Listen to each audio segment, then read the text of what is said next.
बिस्मिल्लाहिर्रहमानिर्रहीम। आप सबको हमना फातिमा का अदब और सलाम पेश हो जाता है। आज इस लड़की तस्बीह का मुस्ताक बनकर कुछ बताना चाहती हूँ। वो दर्द है जो सैयदना हज़रत इब्राहीम अलैहिस्सलाम ने अल्लाह के दिन की मोहब्बत में कुर्बान किया था। तो मैं कुछ कहना चाहती हूँ।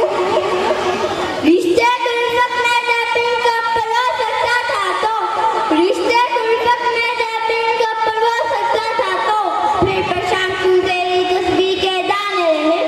अरबाब अल-मदानी मैं बात कह रहे गुजर पर खड़ी हो मेरे सामने लो लो शक्का उलट है शक्का कमर की गर्दश है माँ वो सालों के हिजरा सोल का संचार सारी है।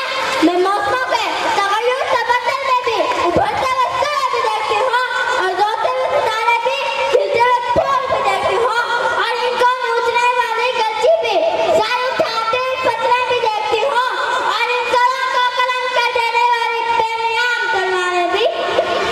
मैं सोचती हूँ इस निज़ाम कायनात में कि ना चल सकूंगी कि इम्तिहान है मेरे चारों तरफ अमीरी और गरीबी की इंतहा यकीनी बेयकीनी की इंतहा।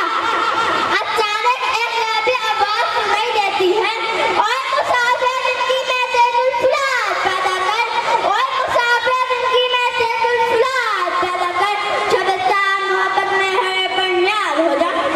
अरबाब अल-मदानी मैं गई के जो कुछ में आगे गाम बगाम बढ़ा देती हूँ। मैं